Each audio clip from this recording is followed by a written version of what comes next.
49 fertility centre మీకు అందిస్తుంది కేవలం 899 రూపాయలకి ఫర్టిలిటీ అసెస్మెంట్ ప్యాకేజ్. సురేష్ గారు, ఈ వారు స్టార్ట్ అయిన మొదట్లో అంటే ఇరాన్ సుప్రీం చీఫ్ని ఫిబ్రవరి 28వ తారీఖు చంపేసిన తర్వాత ఇరాన్ చాలా గట్టిగా ఉంది, ఎక్కడ కూడా తగ్గలేదని మనం అనుకున్నాం.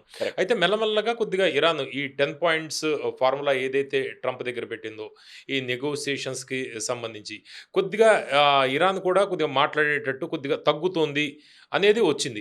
అయితే ఇప్పుడు మళ్ళీ పరిస్థితులు చూస్తుంటే మళ్ళీ పాత పద్ధతిలోకే ఇరాన్ వెళుతోంది.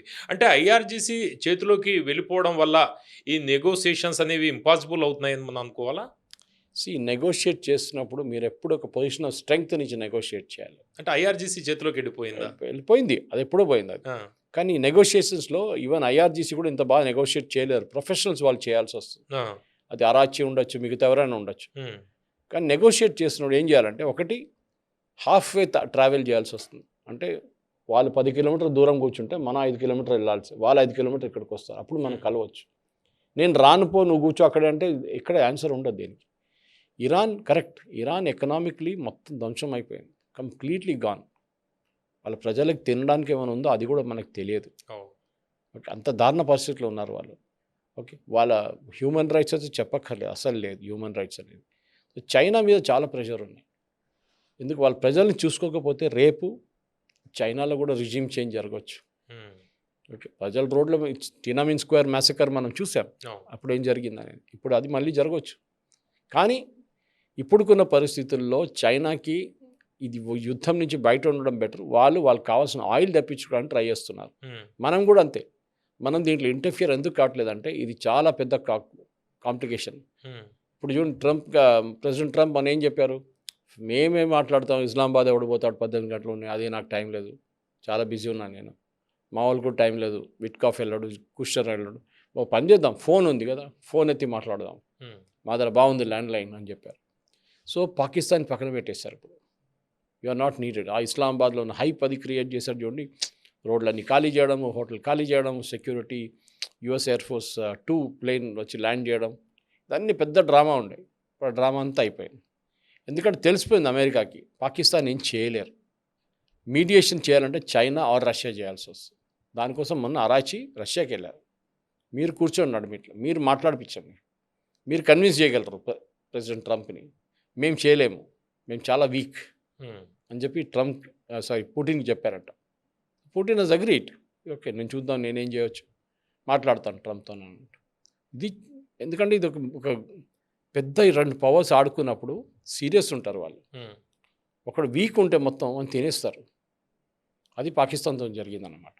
మనకి స్ట్రైట్ ఆఫ్ హార్మోజ్ క్రైసిస్ మనం చూస్తుంటే ఇది 2008 క్రైసిస్ గ్లోబల్, దానికన్నా పెద్ద ఆయిల్ షాక్గా మనం భావించాలి అది. అప్పుడు జరిగిన 2008 was more of tanker war. అది సద్దాం హుసేన్తో జరిగిన ఆ యుద్ధంలో ట్యాంకర్ వార్ జరిగింది అక్కడ.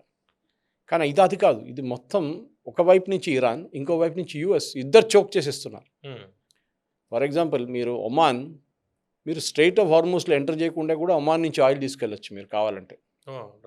ఇప్పుడు అక్కడ కూడా రాలేకపోతున్నారు. Oman is sitting in the mouth actually. ఇది ఎంటర్ చేసే ముందు, తర్వాత స్ట్రైట్ ఆఫ్ హార్మోస్ వీళ్ళు ఇక్కడి నుంచి కలెక్ట్ చేసుకుని వెళ్ళిపోవచ్చు, కానీ చేయలేకపోతున్నారు. ఎందుకంటే ఇటువైపు యుఎస్ బ్లాక్ చేసి పడేశారు. ఎవరు వెళ్ళలేకపోతున్నారు. సో ఇదొక సొల్యూషన్ రావాల్సిందే. సో పాసిబ్లీ ఇరాన్ ఏం చెప్తారు, మనం న్యూక్లియర్ మాట్లాడదాం, ఓకే, పాత అగ్రిమెంట్ ఉంది కదా దాని ప్రకారం మాట్లాడదాం అంటారు. అప్పుడు యుఎస్ అంటారు నో, మాకు ఒబామాతో పడదు, అసలు ఒబామా అగ్రిమెంట్ మాకు వద్దంటారు. Then what next? కొత్త చేయాలంటే నెగోషియేషన్ 3-4 సంవత్సరాలు పడుతుంది. చాలా టైం కన్స్యూమింగ్ ఇదంతా. చెప్పాను చూడండి, ప్రెసిడెంట్ ఒబామా పర్టికులర్ డీల్ చేశారు చూడండి, అది 21 నెలలు తీసుకుంది. 21 years నెగోసియేషన్స్. అది అంత ఈజీ కాదు. సో మన టైం పడుతుంది. అంటే ఈ క్రైసిస్ ఇలాగే కొన్ని రోజులు కంటిన్యూ అవుతాయి. అంటే ఏ రోజు ఆగుతుందా యుద్ధం, ఎంతకాలం కొనసాగుతుందా ఎవరు చెప్పలేని పరిస్థితి నేపథ్యంలో ఇప్పుడు లేటెస్ట్గా రష్యా ఉక్రెయిన్ చూస్తున్నాం, 4 సంవత్సరాల నుంచి కొనసాగుతోంది. అటువంటి పరిస్థితి ఇక్కడ ఉంటే, ఒక ప్రతిష్టంభన ఇంకా కొనసాగితే మన దేశం మీద ఎటువంటి ప్రభావం పడుతుంది? ఇప్పటికే చాలా క్యూలు చూస్తాం మనం పెట్రోల్ బంకుల దగ్గర. అయిపోయింది, క్యూలు అని అయిపోయినాయి. మన దగ్గర కొన్ని ప్రోడక్ట్స్కి ఇవాళ కూడా కమర్షియల్ రేట్ పెంచారు. సిలిండర్ 3700 అంత అయింది ఇప్పుడు. Okay, 18 kilos. వెరస్ మన domestic is still not charge. ఇంకా వాళ్ళు ఏం చేయలేదు, దాన్ని టింకర్ చేయలేదు. పెట్రోల్ డీజిల్ కూడా పాత రేట్లో ఉంది ఇప్పుడు కూడా. కానీ ఎన్ని రోజులు? ఇది చాలా ఇంపార్టెంట్ క్వశ్చన్. మనకొకరికే కాదు, మనొక పెద్ద దేశం, మన దగ్గర స్ట్రాటజిక్ ఆయిల్ రిజర్వ్స్ ఉంది, అది వాడుకున్నాం కొంచెం. గ్లోబల్ ఇంపాక్ట్ కదా. కానీ చిన్న చిన్న కంట్రీస్ ఉన్నారు, వాళ్ళు ఏం చేయలేరు. వాళ్ళు అందరూ రెసెషన్లో వెళ్ళిపోతారు, బ్యాంక్రప్ట్ అయిపోతారు కంపెనీలు. ఇది ఎన్ని రోజులు నడిపిస్తారు? ఇది ఎక్కడో ఒక చోటుకు తీసుకొచ్చి ఆపాల్సింది. And right opportunity is US just walkout. అయిపోయింది, మా యుద్ధం అయిపోయింది. అప్పుడు వాళ్ళు ఏంటంటే ప్రెసిడెంట్ ట్రంప్ ఓడిపోయినట్ల ఒక ఫీలింగ్ వస్తుంది. అదే ఆయనకి అగ్రీబుల్ కాదు. ఆయన అంటున్నాను, నేను గెలిచినట్టు చూపించాలి.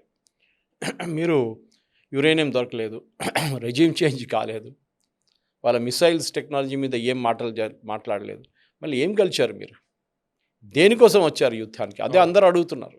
అమెరికన్ కాంగ్రెస్లో ఆ ప్రశ్నలు అడిగే దాంట్లో హెగ్జెక్టర్ అడిగారు, మీరు ఎందుకు వచ్చారు యుద్ధాన్ని, ఎందుకు వెళ్ళారు యుద్ధానికి, ఎంత ఖర్చు అయింది? $25 బిలియన్. ఓకే, అది ఎందుకు? అది శాలరీస్ ఇవ్వడానికా, లేకుంటే అక్కడ ఉన్న షిప్పులు నడిపించడానికా? మీ దగ్గర ఎయిర్క్రాఫ్ట్లు పోయినాయి, అవాక్స్ పోయింది, C-130 పోయింది, హెలికాప్టర్ పోయినాయి, ఫైటర్ జెట్స్ పోయినాయి. ఎంత అయింది ఖర్చు అంతా? అది చెప్పండి. అది రీప్లేస్ చేయాలంటే ఎంత అవుతుంది? F-15, F-16, F-35 మొత్తం. F-35 పాకిస్తాన్ దగ్గర లేదనుకోండి, పాకిస్తాన్ దగ్గర F-35, F-15, F-16 ఉంది వాళ్ళ దగ్గర. ఎస్. కానీ ఇప్పుడున్న దాంట్లో పవన్ గారు వీళ్ళకు ఒక ఏం చెప్తారు, అమెరికాకు టెన్షన్ ఏంటంటే ఇది ఎట్లా ఆపాలని ఎవరైనా చెప్పిస్తే వాళ్ళకి అవార్డు ఇస్తారు వాళ్ళు కావాలంటే. చెప్పలేకపోతున్నారు, ఎందుకంటే ఏది చెప్పినా ట్రంప్ అగ్రీ చేయట్లేదు. మూమెంట్ ఈ సేస్ ఎస్ మేము వెళ్ళిపోతున్నాం అనగానే ఆయన మీద దాడి చేయడానికి చాలామంది రెడీగా కూర్చున్నారు. ఏం లేదు, ట్రోల్ చేయడానికి. అరే నువ్వే చెప్పావు కదా గెలిచేసావని చెప్పి మళ్ళీ ఎందుకు పారిపోతున్నావు ఇట్లా? కొట్టురా వాడిని, ఇరాన్ అంట. మాకు సంబంధం లేదు, చాలు అయిపోయింది. ఈ చైనా రష్యా ఈ క్రైసిస్ని ఎట్లా లెవరేజ్ చేసుకుంటాయంటారు? రష్యా లెవరేజ్ చేసుకుంటున్నారు, చైనాకి ఎక్కువ లెవరేజ్ లేదు దీంట్లో.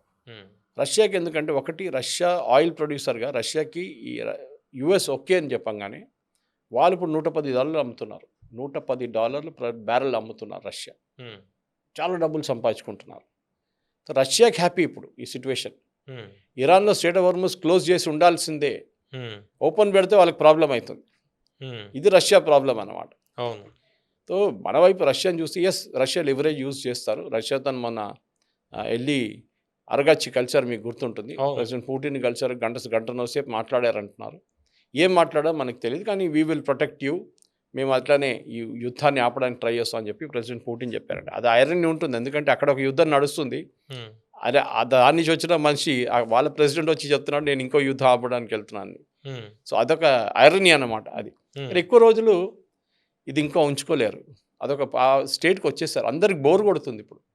మీరు చెప్పినట్లు ఎప్పుడు ఆగుతుందిరా నాయన, ఇది సీరియల్ లాగా మళ్ళీ మళ్ళీ మళ్ళీ నెక్స్ట్ ఎపిసోడ్కి వెళ్తుంది, ఇది ఆగట్లేదు ఏంటని చెప్పి. అంటే ఈ కాన్ఫ్లిక్ట్ చివరిగా మనం చూస్తే ఎవరి రెజిమ్ చేంజ్కి వెళ్ళే అవకాశం ఉంది? ఇది లేక ఫ్రోజన్ కాన్ఫ్లిక్ట్ అవుతుందా? ఇది రెజిమ్ చేంజ్ ఉండదు. అది నాకు తెలిసి మీరు చెప్తున్నారు ప్రెసిడెంట్ ట్రంప్ పోతాడని.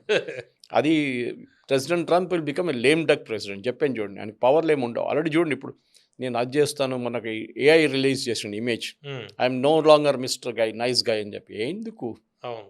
ఇది ఏదో ట్రోల్ చేస్తున్నాడు. మీరు US ప్రెసిడెంట్ అండి, మీరు ఆ ఇమేజ్ కాపాడుకోండి కొంచెం. You should stick to that image. ఏదో చిన్నపిల్లలు చేస్తున్నట్లు ట్రోల్ చేసి AI వీడియోలు తయారు చేసి AI ఇమేజ్ చేసేస్తున్నారు. ఎవరిని భయపడించడానికి? మీరే చెప్పారు నేను ఫినిష్ చేసేస్తాను, I bomb them to the stone age అన్నారు. ఏమైంది? ఏం చేయలేదు. ఇప్పుడు మీరు చెప్పినా కానీ ఎల్లుండి నేను బాంబే అయిపోతున్నాను కూడా ఎవ్వరు బిలీవ్ చేయరు మిమ్మల్ని. పులి వచ్చింది కేసు అయింది. ఇది ట్రంప్ ప్రాబ్లం. మీరు ఒక మాట్లాడుతున్నప్పుడు మనం ఎప్పుడు ప్రెసిడెన్షియల్ లెవెల్లో మాట చాలా సీరియస్గా మాట్లాడాలి. పుటిన్ చూడండి, ఏమైనా ట్వీట్లు చేస్తారా ఇట్లాంటిది? చేయరు. మోదీ గారిని చూడండి, ఆయన చేయరు ఇట్లాంటి ట్వీట్లు. మెచ్యూర్ ఉంటుంది ట్వీట్స్ అప్పుడు. ఇది ఈయన ఏది వచ్చేస్తే ఏ మూడ్లో ఉన్నాడో తెలియదు, ఆ మూడ్లో కొట్టేస్తాడు. కొన్నిసార్లు ఆల్ క్యాప్స్ కొడతాడు. ఇదంతా ఆయన హ్యాబిట్ అన్నమాట. ఈ హ్యాబిటే అమెరికన్ ప్రజలకి నచ్చట్లేదు. మీరు ఒక ఇమ్మెచ్యూర్ ప్రెసిడెంట్గా బిహేవ్ చేస్తున్నారు. మిమ్మల్ని కంపేర్ చేస్తున్నారు బైడెన్ చాలా బాగుందని చెప్పి చాలామంది అంటున్నారు. సో ఈ పరిస్థితుల్లో ప్రెసిడెంట్ ట్రంప్కి బయటపడడానికి ఎక్కువ ఛాన్సెస్ లేవు. ఉన్నది పక్కన పెట్టి నేను వెళ్ళిపోతున్నాను ఇంటికి అని చెప్పేసి వెళ్ళిపోతే బాగుంటుంది. కానీ that will be final nail in the coffin అంటాం. దాని తర్వాత ప్రెసిడెంట్ ట్రంప్కి అస్సలు పవర్స్ ఏమి ఉండవు. ఓకే. ఎప్పుడు చూసినా రోడ్డు మీద నవ్వుతారు ఆయన మీద. ఆ పరిస్థితికి వచ్చేసారు ఆయన.